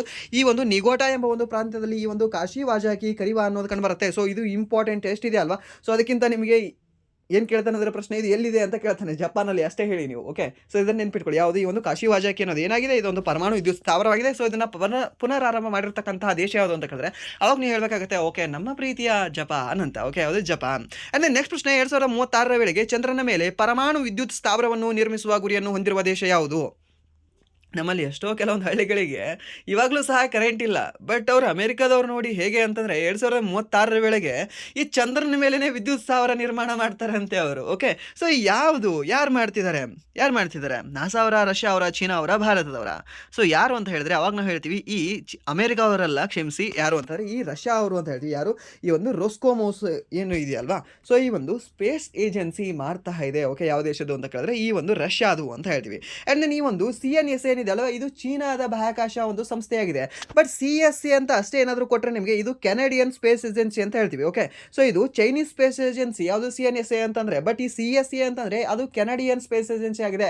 ಕನ್ಫ್ಯೂಷನ್ ಆಗಬೇಡಿ, ಯಾಕೆಂದರೆ ಇದನ್ನು ಇದೇ ರೀತಿ ನಮ್ಮ ಸ್ಟೇಟ್ ಗೌರ್ಮೆಂಟ್ ಎಕ್ಸಾಮಲ್ಲಿ ಕೊಟ್ಟು ಕನ್ಫ್ಯೂಷನ್ ಮಾಡಿದ್ದಾನೆ ಒಂದೆರಡು ಸರಿ. ಓಕೆ, ಈ ಒಂದು CNSA ಆ್ಯಂಡ್ ದೆನ್ CSA ಕೊಟ್ಟು. ಓಕೆ, ಸೊ ಅಲ್ಲಿ ನಿಮಗೆ ಏನು ಅಂತಂದರೆ ಕೆನಡಾ ಕೊಡೋದೇ ಇಲ್ಲ. ಕೆನಡಾ ಕೊಟ್ಟರೆ ಓಕೆ ಹೀಗೂ ಇರ್ಬೋದಲ್ಲ ಅಂತ ನಿಮ್ಮ ಮೈಂಡ್ ಥಿಂಕ್ ಮಾಡುತ್ತೆ. ಬಟ್ ನಿಮಗೆ ಜಸ್ಟ್ ಈ ಹೊಂದಿಸಿ ಬರೆಯಲ್ಲಿ ಕೊಟ್ಟು ಒಂದು ಕಡೆ ನಿಮಗೆ CNSA ಇಲ್ಲಿ ಕೊಟ್ಟು ಆಪ್ಷನ್ ಸಿ ಅಲ್ಲಿ ಆ್ಯಂಡ್ ದೆನ್ ಇಲ್ಲಿ ಅದಲ್ಲಿ ಚೀನಾ ಅಂತ ಕೊಟ್ಟರೆ ಸೊ ಹಾಕಲ್ವಾ? ಕೆಳಗಡೆ ಒಂದು ಇಲ್ಲಿ ಇರುತ್ತೆ ಮತ್ತು ಎಕ್ಸ್ಟ್ರಾ ಸ್ಪೇರ್, ಬಟ್ ನೀವು ಇಲ್ಲಿ ಬಿಡಬೇಕು ಅದನ್ನು. ಓಕೆ, ಸೊ ಅದಕ್ಕೆ ಇದನ್ನು ನೋಡ್ಕೊಳ್ಳಿ. CNSA ಸ್ಪೇಸ್ ಏಜೆನ್ಸಿ ಯಾವ ದೇಶದ್ದು ಅಂತ ಕೇಳಿದ್ರೆ ಈ ಒಂದು ಚೀನಾ ದೇಶದ್ದು. CSA ಯಾವುದು ಅಂತ ಕೇಳಿದ್ರೆ ಈ ಒಂದು ಕೆನಡಿಯನ್ ಸ್ಪೇಸ್ ಏಜೆನ್ಸಿ ಅಂತ ಹೇಳ್ತೇವೆ. ಆ್ಯಂಡ್ ನೆಕ್ಸ್ಟ್ ಪ್ರಶ್ನೆ ಬ್ಯಾಂಕಿಂಗ್ ಮತ್ತು ಆರ್ಥಿಕತೆಯ ಪ್ರಶ್ನೆಗಳನ್ನು ನೋಡ್ಕೊಳ್ಳೋಣ. ಓಕೆ, ಸೊ ಇವಾಗ ಏನು ನೋಡ್ಕೊಂಡಿದ್ವಿ, ಈ ರಾಷ್ಟ್ರೀಯ ಮತ್ತು ಅಂತಾರಾಷ್ಟ್ರೀಯ ಮತ್ತು ಈ ರಾಜ್ಯದ ಕರೆಂಟ್ ಅಫೇರ್ಸ್ಗಳನ್ನು ನೋಡ್ಕೊಂಡ್ವಿ 10 ಪ್ರಶ್ನೆಗಳನ್ನು. ಇವಾಗ ಏನು ನೋಡ್ಕೊಳ್ಳೋಣ ಅಂದರೆ ಈ ಬ್ಯಾಂಕಿಂಗ್ ಮತ್ತು ಆರ್ಥಿಕತೆಯ ಪ್ರಶ್ನೆಗಳನ್ನು ನೋಡ್ಕೊಳ್ಳೋಣ. ಏನಿದೆ, ಈ ಒಂದು ಸೆಬಿ ಅನುಮೋದನೆ ನೀಡಿದ NHAIನ ರಾಜ್ಮಾರ್ಗ್ ಇನ್ವೆಸ್ಟ್ಮೆಂಟ್ ಟ್ರಸ್ಟ್ ಯಾವ ರೀತಿಯ ಹೂಡಿಕೆ ಸಾಧನವಾಗಿದೆ ಅಂತ ಕೇಳಿದಾನೆ. ಯಾವುದು? ಈ ಒಂದು ಸೆಬಿ ಅನುಮೋದನೆ ನೀಡಿರತಕ್ಕಂತಹ NHAI national highway authority of ಇಂಡಿಯಾನ ರಾಜ್ಮಾರ್ಗ್ ಇನ್ಫ್ರಾ ಇನ್ವೆಸ್ಟ್ಮೆಂಟ್ ಟ್ರಸ್ಟ್ನ ಯಾವ ರೀತಿ ಹೂಡಿಕೆ ಸಾಧನವಾಗಿದೆ? ಯಾವ ರೀತಿಯಾಗಿ ಇದ್ರಿ ಸರ್? ಇದು ಆಗಿದೆ. ಇದು ಈ ಒಂದು ಇನ್ಫ್ರಾಸ್ಟ್ರಕ್ಚರ್ ಇನ್ವೆಸ್ಟ್ಮೆಂಟ್ ಟ್ರಸ್ಟ್ ಅಂತ ಹೇಳ್ತೀವಿ. ಯಾವುದು? ಈ ಒಂದು ಇನ್ಫ್ರಾಸ್ಟ್ರಕ್ಚರ್ ಇನ್ವೆಸ್ಟ್ಮೆಂಟ್ ಟ್ರಸ್ಟ್ ಅಂತ ಹೇಳ್ತೇವೆ. ಆ್ಯಂಡ್ ನೆಕ್ಸ್ಟ್ ಪ್ರಶ್ನೆ, national highway authority of India infrastructure investment trust ಸಾರ್ವಜನಿಕ ಆಹ್ವಾನ ಪತ್ರಿಕೆ ಪಬ್ಲಿಕ್ ಇಶ್ಯೂ ಸೆಬಿ ಅನುಮೋದನೆ ನೀಡಿರುವುದರಿಂದ ಯಾರಿಗೆ ನೇರವಾಗಿ ಹೆದ್ದಾರಿಗಳಲ್ಲಿ ಹೂಡಿಕೆ ಮಾಡಲು ಅವಕಾಶ ಸಿಗುತ್ತದೆ? ಯಾರಿಗೆ ಸಿಗುತ್ತದೆ? ಡೈರೆಕ್ಟಾಗಿ ನಾನು ಮಾಡ್ಬೋದಾ? ನೀವು ಮಾಡ್ಬೋದಾ? ಎಲ್ಲರೂ ಸಹ ಮಾಡ್ಬೋದು. ಓಕೆ, ಈ ಒಂದು ರಿಟೇಲ್ ಇನ್ವೆಸ್ಟರ್ಸ್ಗೆ, ಸೊ ಎಲ್ಲರೂ ಸಹ ಮಾಡ್ಬೋದು ಅಂತ ಹೇಳಿದೆ. ಓಕೆ, ಯಾರು? ಈ ಒಂದು ರಿಟೇಲ್ ಇನ್ವೆಸ್ಟರ್ಸ್ಗೆ ಮಾಡಬಹುದು ಈ ಒಂದು ಹೂಡಿಕೆ ಅಂತ ಹೇಳಿದೆ. ಯಾವುದರಲ್ಲಿ? ಈ ಒಂದು INVIT ಅಂತ ಹೇಳ್ತೀವಿ. ಓಕೆ, ಸೊ ಇದನ್ನು ನೆನ್ಪಿಟ್ಕೊಳ್ಳಿ, ಕೇಳ್ಬೋದು. INVIT ಅಂದರೆ ಫುಲ್ ಫಾರ್ಮ್ ಏನಾಗಿದೆ? ಸೊ ಇನ್ಫ್ರಾಸ್ಟ್ರಕ್ಚರ್ ಇನ್ವೆಸ್ಟ್ಮೆಂಟ್ ಟ್ರಸ್ಟ್ ಅಂತ ಹೇಳ್ತೇವೆ. ಆ್ಯಂಡ್ ನೆಕ್ಸ್ಟ್ ಪ್ರಶ್ನೆ, ಗೋಲ್ಡ್ಮನ್ ಸ್ಯಾಚ್ಸ್ ಯಾವುದು? ಈ ಒಂದು ಗೋಲ್ಡ್ಮ್ಯಾನ್ ಸ್ಯಾಚ್ಸ್ ಅಂದಾಜಿನ ಪ್ರಕಾರ 2026ರಲ್ಲಿ ಭಾರತದ GDPಯ ಬೆಳವಣಿಗೆಯ ದರ ಎಷ್ಟಿರಲಿದೆ ಅಂತ. ಸೊ ಓಕೆ, ಎಷ್ಟಿರಲಿದೆ? ಸೊ ಎಷ್ಟಿರಲಿದೆ ಅಂತ ಕೇಳಿದ್ರೆ ಆಪ್ಷನ್ ಸಿ ಅಂತ ಹೇಳ್ತೀವಿ. ಎಷ್ಟು? 6.7% ಇರಲಿದೆ. ಎಷ್ಟು? 6.7%. ಓಕೆ, ಸೊ ಕ್ವಶನ್ ಚೆನ್ನಾಗಿದಾವ? ಒಂದು ಸೆಕೆಂಡ್ ಪಾಸ್ ಮಾಡ್ತೀನಿ, ಒಂದು ನಿಮಿಷ ನಿಮಗೆ ಟೈಮ್ ವೇಸ್ಟ್ ಮಾಡ್ತೀನಿ. ಏನು ಅಂತ ಗೊತ್ತಾ? ಸೊ ಒಂದಿಬ್ಬರು ನನಗೆ ಮೆಸೇಜ್ ಹಾಕಿದ್ರು, ಸರಿಯಾ? ಎಂತ ಅಂದರೆ, ಸರ್ ಇವಾಗ ಈ GK ಅಲ್ಲಿ ಡಿ ಗ್ರೂಪ್ ಎಕ್ಸಾಮ್ ಆಯಿತು. ಸೊ 20 ಕ್ವಶನಲ್ಲಿ 16 ಕ್ವಶನ್ ಕರೆಂಟ್ ಅಫೇರ್ಸು ನಿಮ್ಮ ಕ್ಲಾಸಿಂದ ಬಂದಿತ್ತು ಅಂತ. ಓಕೆ, ಸೊ ಲಾಸ್ಟ್ 1-2 ಡೇಸಿಂದನೇ ಅವರು ಅಟೆಂಡ್ ಮಾಡಿದಾರೆ ಅನ್ಸುತ್ತೆ, ಐ ಥಿಂಕ್. ಆ್ಯಂಡ್ ದೆನ್ ಅವರೊಬ್ರು ಆ್ಯಂಡ್ ದೆನ್ ಇನ್ನೊಬ್ರು ಒಂದು 10 ಡೇಸ್ ಬ್ಯಾಕ್ ಹೇಳಿದ್ರು. ಅವ್ರು ಎಂತ ಅಂತಂದರೆ, ಸರ್ 20 ಕ್ವಶನ್ಗಳಲ್ಲಿ 15 ಕರೆಂಟ್ ಅಫೇರ್ಸ್ ಪ್ರಶ್ನೆಗಳು ನಿಮ್ಮ ಕರೆಂಟ್ ಅಫೇರ್ಸ್ ಕ್ಲಾಸ್ಗಳಿಂದನೇ ಬಂದಿತ್ತು ಅಂತ. ಓಕೆ, ಜಾಸ್ತಿ ಖುಷಿ ಆಯ್ತು ನನಗೆ ಸಮ್ ಟೈಮ್, ಬಿಕಾಸ್ ಯಾಕಂದರೆ ನಾವು ಮಾಡಿರೋ ಕ್ಲಾಸ್ಗಳಿಂದ ಪ್ರಶ್ನೆಗಳು ಬರ್ತಾ ಇದ್ದಾವೆ ಅಂತಂದರೆ ಒಂದೇನೋ ಖುಷಿ ಕೊಡುತ್ತೆ. ಆ್ಯಂಡ್ ದೆನ್ ಇನ್ನೊಬ್ರು ಏನಂತ ಹೇಳಿದ್ರು ಅಂದರೆ, ಇವಾಗ ನೆಕ್ಸ್ಟ್ 1 ಇಯರ್ ಕರೆಂಟ್ ಅಫೇರ್ಸ್ ಮಾಡ್ತೀನಿ ಅಂತ ಹೇಳಿದ್ದೆ ಅಲ್ವಾ? ಸೊ ಅದಕ್ಕೆ ಸರ್ ಇವಾಗ ಮುಂದೆ ಬರ್ತಕ್ಕಂಥ ಎಕ್ಸಾಮ್ಗಳಲ್ಲಿ ಸೆಲೆಕ್ಟ್ ಆಗ್ತಕ್ಕಂಥ ವಿದ್ಯಾರ್ಥಿಗಳು ಸೊ ನಿಮ್ಮ ಕ್ಲಾಸ್ಗಳಿಂದ ಒಂದು 30% ಇರ್ತಾರೆ ಸರ್ ಅಂತ ಹೇಳಿದರು. ಓಕೆ, ಸೊ ಆ್ಯಕ್ಚುಲಿ ಮೀನ್ಸ್ ನಮಗೂ ಸಹ ಅನಿಸುತ್ತೆ, ಮೀನ್ಸ್ ನಮ್ಮವರು ಇದ್ದರೆ ಅಂತಂದರೆ ಓಕೆ, ಅವ್ರ ಹೆಸರು ಹೇಳ್ತಾರೋ ಬಿಡ್ತಾರೋ ಅಂತ ಬೇಕಾಗಿಲ್ಲ, ಬಟ್ ನಮ್ಮ ಕ್ಲಾಸ್ ನೋಡಿ ಅವ್ರು ಇದ್ದರು ಅಂತಂದರೆ ನಮಗೂ ಸಹ ಒಂದು ಖುಷಿ ಕೊಡುತ್ತೆ. ಓಕೆ, ಸೊ ಅಷ್ಟೇ. ಸೊ ಬನ್ನಿ, ಒಂದು ನಿಮಿಷ ಟೈಮ್ ವೇಸ್ಟ್ ಮಾಡಿದ್ವಿ. ಆ್ಯಂಡ್ ನೆಕ್ಸ್ಟ್ ಪ್ರಶ್ನೆ, ಗೋಲ್ಡ್ಮನ್ ಸ್ಯಾಚ್ಸ್ 2027ರ ಸಾಲಿಗೆ ಭಾರತದ GDP ಬೆಳವಣಿಗೆಯನ್ನು ಎಷ್ಟು ಅಂದಾಜಿಸಿದೆ ಅಂತ ಕೇಳಿದ್ದಾನೆ. ಓಕೆ, ರಿಪೀಟ್ ಆಗಿದೆ ಇದು ಕ್ವಶನ್. ಓಕೆ, 6.7. ಓಕೆ, ಇಲ್ಲಿ 6.8 ಇದೆ. ಓಕೆ, ಅಲ್ಲಿ near by, so option B ಅಂತ ಹೇಳಿದ್ರೆ ತೊಗೊಳ್ಬೋದು. ಬಟ್ ಇಲ್ಲಿ 6.7 ಅದಕ್ಕೆ ಆನ್ಸರ್ ಆಗುತ್ತೆ. ಆ್ಯಂಡ್ ನೆಕ್ಸ್ಟ್ ಪ್ರಶ್ನೆ, ರೈಲ್ ವಿಕಾಸ್ ನಿಗಮ್ ಲಿಮಿಟೆಡ್ ಯಾವುದು? ಈ ಒಂದು RVNL ರೈಲ್ ವಿಕಾಸ್ ನಿಗಮ್ ಲಿಮಿಟೆಡ್ನ ನೂತನ ಅಧ್ಯಕ್ಷರು ಮತ್ತು ವ್ಯವಸ್ಥಾಪಕ ನಿರ್ದೇಶಕರಾಗಿ ನೇಮಕಗೊಂಡವರು ಯಾರು ಅಂತ ಕೇಳಿದ್ದಾನೆ. ಸರ್ ಯಾರು ಈ ಒಂದು ರೈಲ್ ವಿಕಾಸ್ ನಿಗಮ್ ಲಿಮಿಟೆಡ್ನ ನೂತನ ಅಧ್ಯಕ್ಷರು? ಯಾರು ಸರ್? ಹೇಳ್ಬೋದಾ ಯಾರು ಅಂತ? ಯಾರು? ಸೊ ಹೇಳಬೇಕಾಗತ್ತೆ ಆಪ್ಷನ್ ಬಿ. ಯಾರು ಸರ್? ಈ ಸಲೀಂ ಅಹಮದ್ ಅವರು ಇದರ ಅಧ್ಯಕ್ಷರಾಗಿದ್ದಾರೆ. ಯಾವುದರ ಅಧ್ಯಕ್ಷರು ಸರ್? RVNL. RVNL ಅಂದರೆ ಏನು ಸರ್? ಈ ಒಂದು ರೈಲ್ ವಿಕಾಸ್ ನಿಗಮ್ ಲಿಮಿಟೆಡ್ ಅಂತ ಹೇಳ್ತೀವಿ. ಸರಿನಾ? ಏನಂತ ಹೇಳ್ತೀವಿ? ರೈಲ್ ವಿಕಾಸ್ ನಿಗಮ್ ಲಿಮಿಟೆಡ್ ಅಂತ ಹೇಳ್ತೀವಿ. ಓಕೆ. ಆ್ಯಂಡ್ ನೆಕ್ಸ್ಟ್ ಪ್ರಶ್ನೆ, ಈ ಒಂದು INSV ಕೌಂಡಿನ್ಯ ಎಂಬ ಐತಿಹಾಸಿಕ ನೌಕೆ ಯಾವ ವಿಶಿಷ್ಟ ತಂತ್ರಜ್ಞಾನದಿಂದ ನಿರ್ಮಿತವಾಗಿದೆ ಅಂತ. ಓಕೆ. ಸೊ ಎದರಿಂದ ಮಾಡಲ್ಪಟ್ಟಿದೆ ಅಂದರೆ, ಇವಾಗ ನೀವು ತೆಂಗಿನ ಸಿಪ್ಪೆ ಅಂತೀರ ಗೊತ್ತಾ? ತೆಂಗಿನ ಸಿಪ್ಪೆ, ಇವಾಗ ಕಾಯಿ ಹೊಡಿತೀರಲ್ವಾ ದೇವರಿಗೆ, ಆ ತೆಂಗಿನಕಾಯಿ ಮೇಲೆ ಒಂದು ಸಿಪ್ಪೆ ಇರುತ್ತಲ್ಲ, ಆ ಸಿಪ್ಪೆಯಿಂದ ಮಾಡಿರ್ತಕ್ಕಂಥದ್ದೇ ಈ ಒಂದು INS ಕೌಂಡಿನ್ಯ. ಎಲ್ಲಿ ಮಾಡಿದೆ ಇದನ್ನು ಗೋವಾದಲ್ಲಿ ಮಾಡಿದ್ದಾರೆ. Okay. So stitched wooden ship ಅಂತ ಹೇಳ್ತೀವಿ. ಓಕೆ. ಇದು ವುಡನ್ ಶಿಪ್ ಆಗಿದೆ. ಇದು ಮೀನ್ಸ್ ಅದರಿಂದನೇ ಮಾಡಲ್ಪಟ್ಟಿದೆ. ಇವಾಗ ಅದರಿಂದ ಹಗ್ಗ ಮಾಡ್ತಾರೆ ಗೊತ್ತಾ? ನಾರಿನ ಹಗ್ಗ ಅಂತಾರೆ, ಅದಕ್ಕೆ ಏನಂತ ಅಂತಾರೆ ಗೊತ್ತಿಲ್ಲ, ಬಟ್ ಅದು ಹೇಗೆ ಅಂದರೆ ಚುಚ್ಚುತ್ತಾ ಇರುತ್ತೆ, ಕೈಗೆಲ್ಲ ಮುಟ್ಟಿದ್ರೆ ಚುಚ್ಚುತ್ತದೆ. ಸೊ ಇದನ್ನು ಮಾಡ್ತಾರಲ್ವ, ಸೊ ಅದರಿಂದನೇ ಆ ಒಂದು ಲೇಯರನ್ನು ತಗೊಂಡೆ ಈ ಒಂದು INS ಕೌಂಡಿನ್ಯವನ್ನು ಮಾಡಿದ್ದಾರೆ. ಓಕೆ. ಇದು ಲಾಸ್ಟ್ ಒಂದು 3-4 ಮಂತ್ಸಿಂದನೇ ನ್ಯೂಸಲ್ಲಿ ಇತ್ತು ಇದು. ಓಕೆ. ಸೊ ಆಗಲೂ ಸಹ ನಾವು ನೋಡ್ಕೊಂಡಿದ್ವಿ ಇದನ್ನು, ಬಟ್ ಅಗೇನ್ ಇದು ಮತ್ತೆ ರಿಪೀಟ್ ಆಗಿ ಈ ಒಂದು ಕರೆಂಟ್ ಅಫೇರ್ಸಲ್ಲಿ ಬಂದಿದೆ. ಸೊ ಅದಕ್ಕೆ ಇದನ್ನು ನೋಡ್ಕೊಳ್ಳಿ. INS ಕೌಂಡಿನ್ಯ ಯಾವ ಒಂದು ಶಿಪ್ ಬಿಲ್ಡ್ ಮಾಡಿದೆ ಅಂತ ಹೇಳಿದ್ರೆ, ಈ ಒಂದು ಗೋವಾ ಶಿಪ್ ಯಾರ್ಡ್ ಏನಿದೆ ಅಲ್ವಾ, ಸೊ ಅದು ಇದನ್ನು ಬಿಲ್ಡ್ ಮಾಡಿದೆ. ಯಾವುದನ್ನ? ಈ ಒಂದು INS ಕೌಂಡಿನ್ಯ ಅಂತ ಹೇಳ್ತೀವಿ. ಅಂದರೆ ನೆಕ್ಸ್ಟ್ ಪ್ರಶ್ನೆ, INS ಕೌಂಡಿನ್ಯ ಡಿಸೆಂಬರ್ 29, 2025ರಂದು ಪೋರ್ಬಂದರ್ನ ಯಾವ ವಿದೇಶಿ ನಗರಕ್ಕೆ ತನ್ನ ಸಮುದ್ರಯಾನ ಆರಂಭಿಸಲಿದೆ ಅಂತ. ಓಕೆ. ಸೊ ಅದು ಹುಟ್ಕೊಂಡಿರೋದಲ್ಲಿ ಗೋವಾದಲ್ಲಿ, ಬಟ್ ಅದು ಇವಾಗ ಹೋಗಿ ಎದ್ದು ನಿಂತಿರೋದಿಲ್ಲಿ ಅಂತಂದರೆ ಈ ಒಂದು ಪೋರ್ಬಂದರದಲ್ಲಿ. ಬಟ್ ಅಲ್ಲಿಂದ ಎಲ್ಲಿ ಹೋಗ್ತಾ ಇದೆ ಇವಾಗ ಟ್ರಾನ್ಸ್ಫರ್ ಆಗಿ? ಎಲ್ಲಿ ಅಂತ ಕೇಳಿದ್ದಾನೆ. ಸರ್ ಎಲ್ಲಿ ಹೋಗ್ತಾ ಇದೆ ಅದು ಅಂತ ನೋಡೋದಾದ್ರೆ, ಅವಾಗ ನಾವು ಹೇಳ್ತೀವಿ ಈ ಒಂದು ಮಸ್ಕತ್ಗೆ ಹೋಗ್ತಾ ಇದೆ. ಮಸ್ಕತ್ ಎಲ್ಲಿ ಕಂಡುಬರುತ್ತೆ? ಈ ಒಂದು ಓಮಾನಲ್ಲಿ ಕಂಡುಬರುತ್ತೆ. ಓಕೆ. ಸೊ ಓಮಾನ್ನ ಮಸ್ಕತ್ಗೆ ಹೋಗ್ತಾ ಇದೆ ಯಾವುದು? ಈ ನಮ್ಮ INS ಕೌಂಡಿನ್ಯ. ಆ್ಯಂಡ್ ನೆಕ್ಸ್ಟ್ ಪ್ರಶ್ನೆ, ಈ ಒಂದು ಕ್ರೀಡೆಗೆ ಸಂಬಂಧಪಟ್ಟಿರ್ತಕ್ಕಂಥ ಕರೆಂಟ್ ಅಫೇರ್ಸ್ ಪ್ರಶ್ನೆಗಳಿದ್ದಾವೆ. ಏನು? ಲಿಸ್ಟ್ ಎ ಕ್ರಿಕೆಟ್ ಇತಿಹಾಸದಲ್ಲಿ ಕೇವಲ 14ನೇ ವಯಸ್ಸಿನಲ್ಲಿ ಶತಕ ಸಿಡಿಸಿದ ಅತ್ಯಂತ ಕಿರಿಯ ಆಟಗಾರ ಯಾರ್ರಿ? ಈ ಒಂದು ವೈಭವ್ ಸೂರ್ಯವಂಶಿ. ಸೊ IPL ಅಲ್ಲೂ ಸಹ ಅತ್ಯಂತ ಕಿರಿಯ ಆಟಗಾರ ಯಾರ್ರಿ? ಇದೇ ವೈಭವ್ ಸೂರ್ಯವಂಶಿ ಅಂತ ಹೇಳ್ತೀವಿ. Okay. And next, Vaibhav Suryavanshi ಎಷ್ಟು ಶತಕಗಳಲ್ಲಿ ಲಿಸ್ಟ್ ಎ ಕ್ರಿಕೆಟ್ನಲ್ಲಿ ಶತಕ ದಾಖಲಿಸಿದರು ಅಂತ ಕೇಳಿದ್ದಾನೆ. ಓಕೆ. ಸೊ ಎಷ್ಟು ಎಸೆತಗಳಲ್ಲಿ ಇವರು ಶತಕವನ್ನು ದಾಖಲಿಸಿದ್ದಾರೆ ಅಂತ ನೋಡೋದಾದ್ರೆ, ಅವಾಗ ನಾವು ಹೇಳ್ತೀವಿ ಈ 36 ಎಸೆತಗಳಲ್ಲಿ ಇವರು ಶತಕವನ್ನು ದಾಖಲಿಸಿದ್ದಾರೆ. ಯಾರು? ವೈಭವ್ ಸೂರ್ಯವಂಶಿ. ಯಾವ ರಾಜ್ಯದವರು ಅಂತ ಕೇಳ್ತಾನೆ, ಅವಾಗ ಹೇಳಬೇಕಾಗುತ್ತೆ ಬಿಹಾರ ರಾಜ್ಯದವರು. ಇವರು ಬಿಹಾರದ ಪರವಾಗಿ ಈ ವಿಜಯ್ ಹಜಾರೆ ಟ್ರೋಫಿಯನ್ನು ಆಡುವಾಗ ಈ 36 ಎಸೆತಗಳಲ್ಲಿ ಸೆಂಚುರಿಯನ್ನು ಬಾರಿಸಿದ್ದಾರೆ. ಯಾರು? ವೈಭವ್ ಸೂರ್ಯವಂಶಿ ಅವರು. ಆ್ಯಂಡ್ ನೆಕ್ಸ್ಟ್ ಪ್ರಶ್ನೆ, ಈ ಉದ್ಘಾಟನಾ ಆವೃತ್ತಿಯ ಖೇಲೋ ಇಂಡಿಯಾ ಟ್ರೈಬಲ್ ಗೇಮ್ಸ್ ಎಲ್ಲಿ ನಡೆಯಲಿದೆ ಅಂತ ಕೇಳಿದ್ದಾನೆ. ಓಕೆ. ಸೊ ಈ ಒಂದು ಖೇಲೋ ಇಂಡಿಯಾ ಟ್ರೈಬಲ್ಸ್ ಗೇಮ್ಸ್ ಎಲ್ಲಿ ನಡೆಯಲಿದೆ ಹೇಳ್ಬೋದಾ? ಎಲ್ಲಿ ನಡೆಯಲಿದೆ ಅಂತ ಕೇಳಿದ್ರೆ, ಒಂದು ಬಿಲಾಸ್ಪುರದಲ್ಲಿ ನಡೆಯಲಿದೆ. ಎಲ್ಲಿ? ಈ ಒಂದು ಬಿಲಾಸ್ಪುರ್ ಅಂತ ಹೇಳ್ತೀವಿ. ಎಲ್ಲಿ? ಬಿಲಾಸ್ಪುರದಲ್ಲಿ. ಸೊ ಹಾಗಾದರೆ ಇದರ ಒಂದು ಮೋಟೋ ಏನಾಗಿದೆ, ಆ್ಯಂಡ್ ದೆನ್ ಇದರ ಒಂದು ಮಾಸ್ಕಾಟ್ ಏನಾಗಿದೆ ಅಂತ ಹೇಳ್ಬೋದಾ? ಓಕೆ. ಇದನ್ನು ಹೇಳಿ ನೋಡುವ. ಇದು ಹೋಮ್ ವರ್ಕ್ ನಂಬರ್ 1 ಇದು. ಓಕೆ. ಸೊ ಇದು ಇಂದಿನ ಹೋಮ್ ವರ್ಕ್ ಕ್ವಶನ್ 1 ಇದು. And then home work question 2 ನಿಮಗೆ ಫೈನಲಲ್ಲಿ ಕೊಡ್ತೇನೆ. ಓಕೆ. ಸೊ ಇದನ್ನು ನೀವು ಆನ್ಸರ್ ಮಾಡಿ. ಯಾವುದು? ಈ ಒಂದು ಖೇಲೋ ಇಂಡಿಯಾ ಟ್ರೈಬಲ್ಸ್ ಗೇಮ್ಸ್ನ ಒಂದು ಮಾಸ್ಕಾಟ್ ಏನಾಗಿದೆ ಅಂತ. ಓಕೆ. ಆ್ಯಂಡ್ ದೆನ್ ನೆಕ್ಸ್ಟ್ ಪ್ರಶ್ನೆ, ಅದು ಎಲ್ಲಿ ನಡೆದಿತ್ತು? ಓಕೆ. ಎಲ್ಲಿ ನಡೆದಿತ್ತು ಅಂತ ಕೇಳಿದ್ರೆ, ಈ ಒಂದು ಬಿಲಾಸ್ಪುರದಲ್ಲಿ ನಡೆದಿತ್ತು. ಓಕೆ. ಸೊ ಇಲ್ಲೇ ನೆಕ್ಸ್ಟ್ ಕ್ವಶನಲ್ಲಿ ಒಂದಿದೆ ಅಲ್ವಾ, ಎಂತ ಅದರ ಒಂದು ಮಾಸ್ಕಟ್ ಏನಾಗಿತ್ತು ಅಂತ. ಬಟ್ ಮೋಟೋ ಏನಾಗಿದೆ ಅಂತ ನೀವು ಕಾಮೆಂಟ್ ಮಾಡಿ ಅಲ್ವಾ. ಓಕೆ. ಹೋಮ್ವರ್ಕ್ ಏನು ತೊಗೊಳ್ಳಿ ಅಂತಂದರೆ, ಮೋಟೋ ಏನಾಗಿದೆ ಅಂತ ಅದರದ್ದು. ಮೋಟೋನೂ ಇರುತ್ತೆ, ಆ್ಯಂಡ್ ದೆನ್ ಮಾಸ್ಕಾಟ್ ಇರುತ್ತೆ. ಮಾಸ್ಕಾಟೇ ಬೇರೆ, ಆ್ಯಂಡ್ ದೆನ್ ಮೋಟೋನೇ ಬೇರೆ. ಓಕೆ. ಸೊ ಇಲ್ಲಿ ಒಂದು ಖೇಲೋ ಇಂಡಿಯಾ ಟ್ರೈಬಲ್ಸ್ ಗೇಮ್ಸ್ನ ಅಧಿಕೃತ ಮಾಸ್ಕಾಟ್ ಯಾವುದಾಗಿತ್ತು ಅಂತ ಕೇಳಿದ್ರೆ, ಈ ಒಂದು ಮೋರ್ವೀರ್ ಅಂತ ಹೇಳ್ತೀವಿ. ಯಾವುದು? ಈ ಒಂದು ಮೋರ್ವೀರ್ ಅನ್ನೋದು ಅದರ ಮಾಸ್ಕಾಟ್ ಆಗಿದೆ. ಯಾವುದು? ಈ ಒಂದು ಮೋರ್ವೀರ್ ಅಂತ ಹೇಳ್ತೀವಿ. ಸರಿನಾ? ಸೊ ಹಾಗಾದರೆ ಅದರ ಒಂದು ಮೋಟೋನ ನೀವು ಕಾಮೆಂಟ್ ಮಾಡಿ homework number 1. And then next ಪ್ರಶ್ನೆ, ನೆಕ್ಸ್ಟ್ ಈ ಕರೆಂಟ್ ಅಫೇರ್ಸ್ ಯಾವುದೇ ಇದಾವೆ ಅಂತ ಕೇಳಿದ್ರೆ, ಈ ಒಂದು ಪ್ರಮುಖ ದಿನಗಳು ಮತ್ತು ಇತಿಹಾಸದ ಸಂಬಂಧಪಟ್ಟಿರ್ತಕ್ಕಂಥ ಕರೆಂಟ್ ಅಫೇರ್ಸ್ನ ನೋಡ್ಕೊಳ್ಳೋಣ. ಓಕೆ. ಸೊ ಒಂದು 8 ಪ್ರಶ್ನೆಗಳನ್ನು. ಯಾವುದು? ಗುಡ್ ಗವರ್ನೆನ್ಸ್ ಡೇ 2025 ಡಿಸೆಂಬರ್ 25ರಂದು ಆಚರಿಸಲಾಗ್ತದೆ. ಯಾರ ಒಂದು ನೆನಪಿನ ಸಲುವಾಗಿ ಅಂತ ಕೇಳಿದ್ರೆ, ಈ ಅಟಲ್ ಬಿಹಾರಿ ವಾಜಪೇಯಿ ಅವರ ಜನ್ಮದಿನದ ಸಲುವಾಗಿ ಗುಡ್ ಗವರ್ನೆನ್ಸ್ ಡೇ ಅಂತ ಆಚರಣೆ ಮಾಡ್ತೀವಿ. ಸರ್ನ ಏನಂತ ಆಚರಣೆ ಮಾಡ್ತೀವಿ? ಗುಡ್ ಗವರ್ನೆನ್ಸ್ ಡೇ ಅಂತ ಆಚರಣೆ ಮಾಡ್ತೀವಿ. ಆ್ಯಂಡ್ ದೆನ್ ನೆಕ್ಸ್ಟ್ ಪ್ರಶ್ನೆ, ಉತ್ತಮ ಆಡಳಿತ ದಿನ 2025ರ ಘೋಷವಾಕ್ಯ ಏನಾಗಿತ್ತು? ಮೀನ್ಸ್ ಗುಡ್ ಗವರ್ನೆನ್ಸ್ ಡೇನ ಒಂದು ಥೀಮ್ ಏನಾಗಿತ್ತು ಅಂತ ಕೇಳಿದಾನೆ. ಏನಾಗಿದೆ ಅಂತ ನೋಡಿದ್ರೆ, ಆಡಳಿತವು ಹಳ್ಳಿಯ ಕಡೆಗೆ, ಮೀನ್ಸ್ ಈ ಒಂದು ಆಡಳಿತ ಏನಿದೆ ಅಲ್ಲ, ಈ ಒಂದು ಗವರ್ನೆನ್ಸ್ ಏನಿದೆ ಅಲ್ಲ, ಅದು ಈ ಒಂದು ವಿಲೇಜ್ ಕಡೆಗೆ ಹೋಗಬೇಕು ಅಂತ ಇದೆ. ಸರಿನಾ? ಏನು? ಈ ಒಂದು ಆಡಳಿತವು ಹಳ್ಳಿಯ ಕಡೆಗೆ ಎನ್ನುವುದು ಈ ಒಂದು ಗುಡ್ ಗವರ್ನೆನ್ಸ್ ಡೇನ ಒಂದು ವಿಷಯವಾಗಿದೆ, ಥೀಮ್ ಆಗಿದೆ, ಘೋಷವಾಕ್ಯವಾಗಿದೆ ಅಂತ ಹೇಳಬೇಕಾಗುತ್ತೆ. ಆ್ಯಂಡ್ ದೆನ್ ನೆಕ್ಸ್ಟ್ ಪ್ರಶ್ನೆ, ಈ ಡಿಸೆಂಬರ್ 20-27ರವರೆಗೆ 20ರಿಂದ 27ರವರೆಗೆ ಆಚರಿಸಲಾಗುವ ಶಹೀದ್ ಹಫ್ತಾ ಯಾರ ತ್ಯಾಗವನ್ನು ಸ್ಮರಿಸುತ್ತದೆ ಅಂತ ಕೇಳಿದಾನೆ. ಓಕೆ. ಶಹೀದಿ ವೀಕ್ ಅಂತ ಆಚರಣೆ ಮಾಡ್ತೀವಿ. ಸೊ ಯಾರ ಒಂದು ತ್ಯಾಗವನ್ನು ಇದು ಸ್ಮರಿಸುತ್ತದೆ? ಯಾರ ತ್ಯಾಗವನ್ನು ಸ್ಮರಿಸುತ್ತದೆ? ಯಾರು ಅಂತ ಕೇಳಿದ್ರೆ, ಈ ಗುರು ಗೋವಿಂದ್ ಸಿಂಗ್ ಅವರ 4 ಸಾಹಿಬ್ ಜಾದೆಗಳು. ಓಕೆ. ಯಾರು ಅಂದರೆ ಈ ಒಂದು ಗುರು ಗೋವಿಂದ್ ಸಿಂಗ್ ಅವರ 4 ಸಾಹಿಬ್ ಜಾದೆಗಳ ಒಂದು ಶಹೀದ್ ಆಗಿರತಕ್ಕಂತಹ ಒಂದು ವೀಕಿನ ಸಲುವಾಗಿ ಈ ಒಂದು ಶಹೀದಿ ವೀಕ್ ಅಂತ ನಾವು ಆಚರಣೆ ಮಾಡ್ತೀವಿ. ಯಾವಾಗ? 20ರಿಂದ 27. ಓಕೆ. ಸೊ ಇದು ಸಹ ನಿಮಗೆ ಇಂಪಾರ್ಟೆಂಟ್ ಇದೆ, ನೆನ್ಪಿಟ್ಕೊಳ್ಳಿ. ಆ್ಯಂಡ್ ದೆನ್ ನೆಕ್ಸ್ಟ್ ಪ್ರಶ್ನೆ, ಸಾಹಿಬ್ ಜಾದೆ ಜೋರಾವರ್ ಸಿಂಗ್ ಮತ್ತು ಸಾಹಿಬ್ ಜಾದೆ ಫತೇಹ್ ಸಿಂಗ್ ಅವರನ್ನು ಅನ್ಯಾಯವಾಗಿ ಮುಖ್ಯವಾಗಿ ಗೋಡೆಗೆ ಹಚ್ಚಿದ ದಿನವನ್ನು ಯಾವ ಹೆಸರಿಂದ ಆಚರಿಸಲಾಗ್ತದೆ ಅಂತ ಕೇಳಿದ್ದೇನೆ. ಹೆಸರನ್ನ ಯಾವ ಹೆಸರಿಂದ ಆಚರಿಸಲಾಗ್ತದೆ? ಸೊ ಅವಾಗ ನಾವು ಹೇಳಬೇಕಾಗತ್ತೆ ವೀರ ಬಾಲ ದಿವಸ ಅಂತ ಆಚರಣೆ ಮಾಡ್ತೀವಿ. ಯಾವಾಗ? ಡಿಸೆಂಬರ್ 26 ನಾವು ವೀರ ಬಾಲ ದಿವಸ ಅಂತ ಆಚರಣೆ ಮಾಡ್ತೀವಿ. ಯಾಕೆ?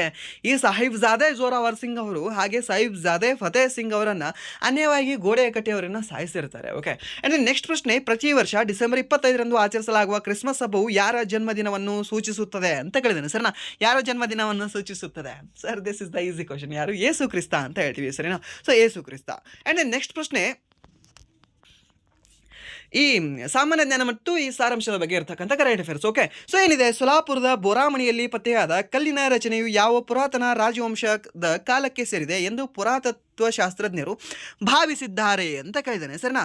ಸೊ ಇಲ್ಲಿ ನೀವು ಹೇಳ್ಬೋದಾ? ಆಪ್ಷನ್ ಎ ಮೌರ್ಯರು, ಆಪ್ಷನ್ ಬಿ ಶಾತವಾಹನರು, ಆಪ್ಷನ್ ಸಿ ರಾಷ್ಟ್ರಕೂಟರು, ಆಪ್ಷನ್ ಡಿ ಚೋಳರು. ಯಾವುದಾಗುತ್ತೆ ಸರ್? ರಾಷ್ಟ್ರಕೂಟರು ತೆಗೆದು ಹಾಕಬೇಕಾಗುತ್ತೆ ನೀವು. ಯಾಕೆ ಸರ್ ಆ ರಾಷ್ಟ್ರಕೂಟರನ್ನು ತೆಗೆದು ಹಾಕ್ತೀರಾ? ರಾಷ್ಟ್ರಕೂಟರು ಹುಟ್ಟಿರೋದೇ 7 ಮತ್ತು 8ನೇ ಶತಮಾನದಲ್ಲಿ ಹುಟ್ಕೊಂಡಿದ್ದಾರೆ.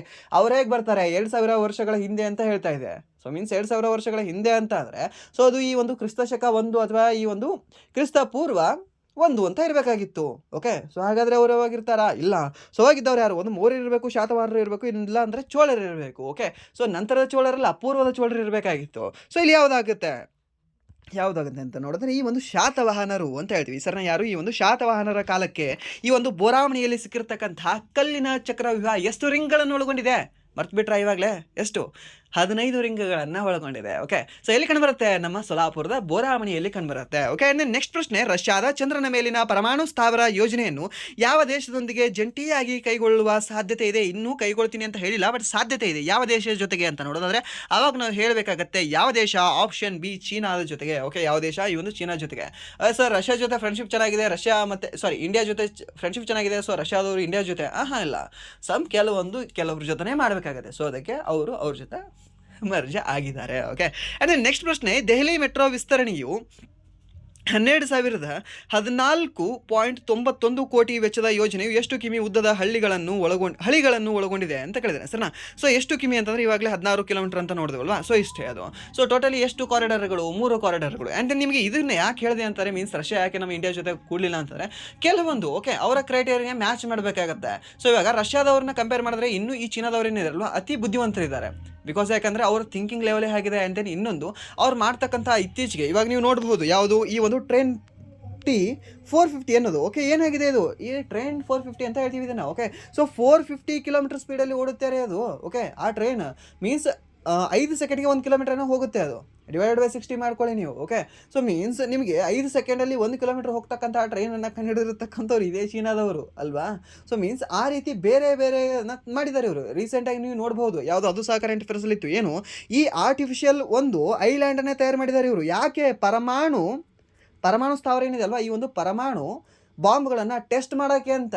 ಓಕೆ, ಒಂದು ಐಲ್ಯಾಂಡನ್ನು ಸೃಷ್ಟಿ ಮಾಡಿದ್ದಾರೆ ಯಾರು? ಈ ಚೀನಾದವರು. ಓಕೆ, ಇದನ್ನು ಸಹ ನೀವು ಮರಿಬೇಡಿ, ಯಾಕಂದರೆ ಇದ್ರ ಬಗ್ಗೆಯೂ ಸಹ ನಿಮಗೆ ಪ್ರಶ್ನೆನ ಕೇಳ್ತಾನೆ. ಆ್ಯಂಡ್ ನಾನು ಈ ಒಂದು ಕ್ಲಾಸಿನ ಕೊನೆಯ ಪ್ರಶ್ನೆ ಹಾಗೆ ಈ ಒಂದು ಕ್ಲಾಸಿನ ಹೋಮ್ವರ್ಕ್ ಪ್ರಶ್ನೆ ಏನು ಅಂತಂದರೆ, PM ಮಾತೃ ವಂದನಾ ಯೋಜನೆ ಮುಖ್ಯವಾಗಿ ಯಾರಿಗೆ ಆರ್ಥಿಕ ನೆರವನ್ನು ನೀಡುತ್ತದೆ ಅಂತ ಕೇಳಿದಾನೆ. ಏನು? PM ಮಾತೃ ವಂದನಾ ಯೋಜನೆ. ಸೊ ಇದನ್ನು ಹೋಮ್ವರ್ಕ್ ಆಗಿ ತೊಗೊಳ್ಳಿ. ಸೊ ಇದಕ್ಕೆ ಆನ್ಸರ್ನ ನೀವು ಕಾಮೆಂಟಲ್ಲಿ ಮಾಡಿ. ಓಕೆ, ಸೊ ನಿಮ್ಮ ಕರೆಕ್ಟ್ ಆಗಿತ್ತು ಅಂದರೆ ಆನ್ಸರ್ ಕರೆಕ್ಟ್ ಅಂತ ಹೇಳ್ತೇನೆ, ಇಲ್ಲಾಂದರೆ ತಪ್ಪಾಗಿತ್ತು ಅಂದರೆ ನಾನು ನಿಮಗೆ ರೆಕ್ಟಿಫೈ ಮಾಡಿ ಕರೆಕ್ಟ್ ಆನ್ಸರ್ನ ನಿಮಗೆ ಕೊಡ್ತೇನೆ. ಓಕೆ, ಸೊ ಇಷ್ಟು ಹೇಳ್ತಾ ವಿಡಿಯೋನ ಇಲ್ಲಿಗೆ ಏನು ಮಾಡ್ತಿದ್ದೀನಿ. ಒನ್ಸ್ ಅಗೇನ್ ವಿಡಿಯೋನ ನೋಡೋದಕ್ಕಾಗಿ ಧನ್ಯವಾದಗಳು ಅಂತ ಹೇಳ್ತಾ, ಹಾಗೆ ಇಲ್ಲಿವರೆಗೂ ವಿಡಿಯೋ ನೋಡಿ ನಿಮಗೆ ಏನಾದರೂ ವಿಡಿಯೋ ಇಷ್ಟ ಆಗಿದ್ರೆ ಪ್ಲೀಸ್ ವಿಡಿಯೋನ ಲೈಕ್ ಮಾಡಿ, ಸಬ್ಸ್ಕ್ರೈಬ್ ಮಾಡಿ. ಇಫ್ ನಿಮಗೆ ವಿಡಿಯೋ ಇಷ್ಟ ಆಗಿಲ್ಲ ಅಂದರೆ ಆಬ್ವಿಯಸ್ಲಿ ಡಿಸ್ಲೈಕ್ ಮಾಡಿ ಅಂತ ಹೇಳ್ತಾ, ಹಾಗೆ ನಿಮಗೆ ಏನಾದರೂ ಈ ಕ್ಲಾಸ್ಗಳು ಸಹ ಇಷ್ಟ ಆಗ್ತಿತ್ತು ಅಂದರೆ ಪ್ಲೀಸ್ ನಿಮ್ಮ ಫ್ರೆಂಡ್ಸ್ಗೂ ಸಹ ಶೇರ್ ಮಾಡಿ. ಓಕೆ, ಸೊ ನಿಮ್ಮ ಫ್ರೆಂಡ್ಸ್ಗೂ ಸಹ ಶೇರ್ ಮಾಡೋದ್ರಿಂದ ನಮಗೂ ಸಹ ಸಮ್ ಮೋಟಿವೇಶನ್ ಸಿಗುತ್ತೆ. ಆ್ಯಂಡ್ ದೆನ್ ನೆಕ್ಸ್ಟ್ SSCGD ಕ್ಲಾಸ್ಗಳನ್ನು ಯಾರು ನೋಡ್ತಾ ಇಲ್ಲಲ್ವಾ, ಪ್ಲೀಸ್ SSCGD ಕ್ಲಾಸ್ಗಳನ್ನು ನೋಡ್ಕೊಳ್ಳಿ, ನಿಮಗೆ ಅದು ಬೆನಿಫಿಟ್ ಇದೆ. ಓಕೆ, ಸೊ ನೀವು MTS ಎಕ್ಸಾಮ್ ಬರೀರಿ, ನಿಮಗೆ ಅದು ಕ್ಲಾಸ್ ಏನಿದೆ ಅಲ್ವಾ ಯೂಸ್ಫುಲ್ ಇದೆ. ಜಸ್ಟ್ 2x ಇಟ್ಕೊಂಡು ನೀವು 10 ನಿಮಿಷದಲ್ಲಾದರೂ ಕ್ಲಾಸ್ ಮುಗಿಸಿ, ಒಟ್ಟಿನಲ್ಲಿ ನೋಡಿ ಅದನ್ನು. ಓಕೆ, ಸೊ ನಿಮಗೆ ಯಾಕಂದರೆ ನಿಮಗೆ ಸಾಕಷ್ಟು ಕ್ವಶನ್ಗಳು ಉದ್ದರುತ್ತವೆ. ಓಕೆ, ಸೊ ಹಾಗಾದರೆ ಇವಾಗ ನಿಮಗೆ ಒಂದು ಪ್ರಶ್ನೆ ಕೇಳ, ಈ ಕುಚಿಪುಡಿ ಯಾವ ಒಂದು ಹಳ್ಳಿಯಲ್ಲಿ ಹುಟ್ಕೊಂಡಿದೆ ಅಂತ ಇವಾಗ ಹೇಳಿ ಇದನ್ನು. ಸರ್ ನಾನು NTPC ಓದ್ತಾ ಇದ್ದೀನಿ, ಸರ್ ನಾನು UPSC ಓದ್ತಾ ಇದ್ದೀನಿ, ನಾನು CGL ಓದ್ತಾ ಇದ್ದೀನಿ. ಓಕೆ, ಇದನ್ನು ಆನ್ಸರ್ ಹೇಳಿ. ಕುಚಿಪುಡಿ ಯಾವ ಗ್ರಾಮದಲ್ಲಿ ಹುಟ್ಕೊಂಡಿದೆ ಅಂತ. ಓಕೆ, ರಾಜ್ಯ ಬೇಡ ನನಗೆ, ಜಿಲ್ಲೆಯೂ ಸಹ ಬೇಡ, ನನಗೆ ಹಳ್ಳಿ ಬೇಕು. ಹಳ್ಳಿ ಯಾವುದು ಅಂತ ಹೇಳಿ. ಅಂದರೆ ಹಳ್ಳಿ ಗೊತ್ತಿದೆ, ಆ್ಯಂಡ್ ಜಿಲ್ಲೆ ಸಹ ನನಗೆ ಕಾಮೆಂಟ್ ಮಾಡಿ. ಬಿಕಾಸ್ ಯಾಕೆ ಹೇಳ್ತಾ ಇದ್ದೀನಿ, ಈ ಪ್ರಶ್ನೆ ನಿಮಗೆ ಲಾಸ್ಟ್ ಇಯರ್ SSGDಯಲ್ಲಿ ಕೇಳಿದ್ದಾನೆ. ಓಕೆ, ಇದೇ ಪ್ರಶ್ನೆ ನಿಮಗೆ ನೆಕ್ಸ್ಟ್ MTSಲ್ಲಿ ರಿಪೀಟ್ ಆಗಲ್ಲ ಅಂತ ಏನು ಗ್ಯಾರಂಟಿ ಇದೆ? Okay, repeat ಆಗ್ಬೋದಲ್ವಾ? ಸೊ ಅದಕ್ಕೆ ಸ್ವಲ್ಪ ಈ ಥಂಬ್ನೇಲ್ನ ಒಂದು ಹುಚ್ಚಾಟದಲ್ಲಿ ನೀವು ಬಿಟ್ಬಿಡಿ. ಓಕೆ, ಸೊ ಆ ಒಂದು ಥಂಬ್ನೇಲ್ ಹೇಗೆ ಅಂತಾರೆ, ಓಕೆ ಅದನ್ನು ಹಾಕಬೇಕಾಗಿರುತ್ತೆ, ಮೀನ್ಸ್ ದ ಮೇನ್ ಕಂಟೆಂಟ್ ಎಲ್ಲಿ ಇರುತ್ತೆ, ಸೊ ಅದನ್ನು ಸತ್ಯನೇ ಹಾಕಬೇಕಾಗುತ್ತೆ ಸಮ್ ಟೈಮ್. ಓಕೆ, ಸೊ ನಾನು ಹಾಕಿರೋ ಸತ್ಯನೇ ಇರುತ್ತೆ, ಒಳಗಡೆ ಏನಿರುತ್ತೆ ಅದನ್ನೇ ಹಾಕಿರ್ತೇನೆ.